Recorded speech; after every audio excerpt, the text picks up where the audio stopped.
warahmatullahi wabarakatuh. Perkenalkan, nama saya Rosida dengan NIM H01230046 dari kelas E Pendidikan Bahasa Inggris Universitas Sulawesi Barat. Adapun tahapan pertama yaitu tahapan pertumbuhan individu berdasarkan usia. Pertumbuhan individu berlangsung sejak lahir hingga dewasa. Setiap tahap memiliki ciri khas tersendiri. Adapun tahapan-tahapan tersebut seperti bayi 0 sampai 2 tahun, di tahap ini bayi mulai berkembang secara motorik. Seperti belajar mengangkat kepala, menunduk, duduk, dan berjalan. Juga memulai menunjukkan respon emosional seperti menangis dan tertawa. Kanak-kanak awal 2 sampai 7 tahun, anak memiliki imajinasi yang kuat, mesi egosentris, dan kemampuan motorik kasar maupun halusnya meningkat, seperti berlari, menggambar, dan menulis. Kanak-kanak aktif 7 sampai 12 tahun. Mereka mulai berpikir logis, memahami aturan sosial dan moral, serta memiliki koordinasi tubuh yang semakin baik. Adapun tahapan pubertas awal 12 sampai 18 tahun, terjadi perubahan fisik yang pesat, emosi tidak stabil, serta muncul minat terhadap lawan jenis dan pencarian jati diri. Kemudian ada tahapan adolescensi 18 sampai 21 tahun. Individu mulai stabil secara fisik dan psikis, mampu berpikir rasional dan abstrak, serta bersiap menghadapi kehidupan dewasa.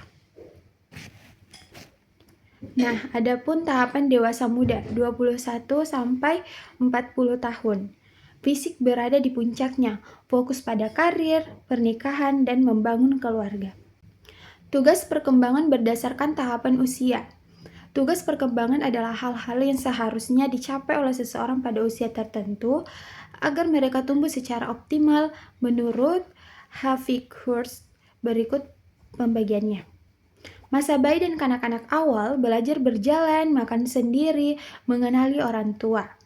Masa kanak-kanak belajar keterampilan dasar seperti membaca, menulis, dan berhitung, mulai membentuk sikap terhadap diri sendiri dan orang lain. Masa remaja membangun hubungan sosial yang lebih luas, menerima perubahan fisik, dan mempersiapkan karir. Adapun masa dewasa awal menjalin hubungan intim, memilih pasangan hidup, dan memulai pekerjaan tetap. Teori perkembangan menurut para ahli.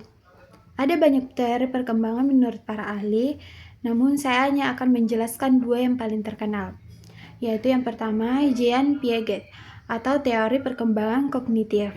Ia membagi perkembangan berpikir anak dalam 4 tahap, yaitu yang pertama sensori motor 0 sampai 2 tahun, eksplorasi dengan panca indera. Kemudian yang kedua praoperasional 2 sampai 7 tahun, mulai berimajinasi tapi masih egosentris. Yang ketiga operasional konkret 7 sampai 11 tahun, berpikir logis tentang hal nyata. Kemudian yang keempat, operasional formal 11 tahun ke atas, mampu berpikir abstrak dan kritis. Kemudian yang kedua, Erik Erikson, teori psikososial. Perkembangan manusia dibagi dalam 8 tahap kehidupan. Setiap tahap ada konflik yang harus diatasi, misalnya pada remaja, identitas kebingungan identitas, mencari siapa dirinya dan perannya di masyarakat. Kemudian materi multiple intelligences, kecerdasan majemuk. Teori ini dikembangkan oleh Howard Gardner.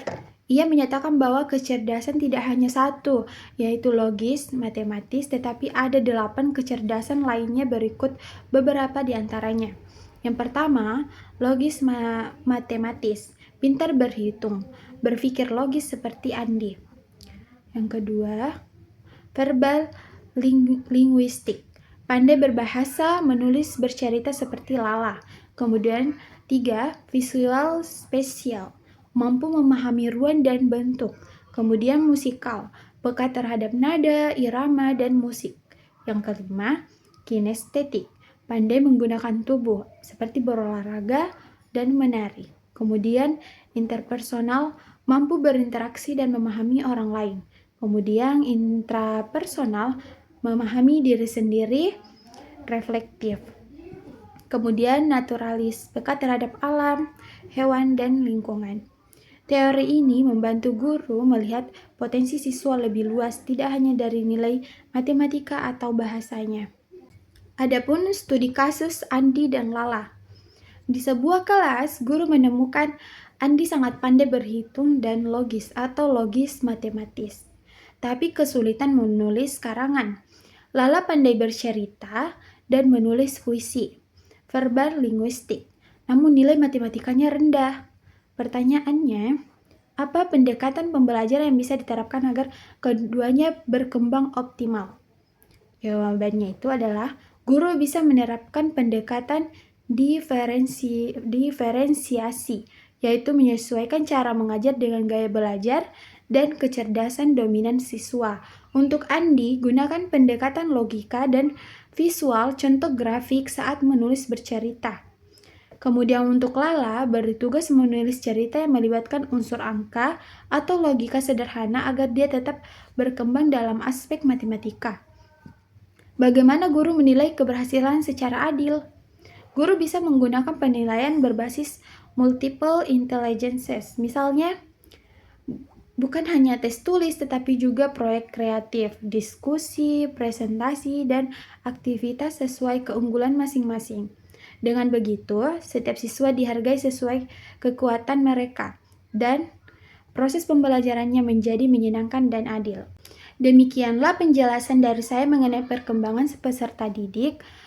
Semoga video ini bermanfaat dan bisa memberikan pemahaman tentang pentingnya mengenali potensi dan potensi siswa secara menyeluruh, serta bagaimana perkembangan yang terjadi pada peserta didik. Itu saja dari saya.